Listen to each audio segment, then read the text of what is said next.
Nərimanov rayon İcra Hakimiyyətinin təşkilatçılığı ilə bayram şənliyi təşkil olunub.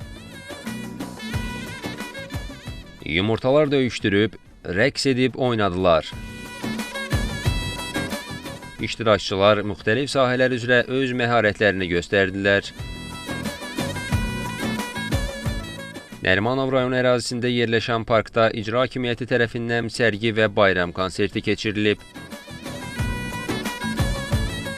Sərgidə rayon ərazisində yerləşən məktəblər milli adət-ənənələrimizə uyğun stendlərlə çıxış ediblər.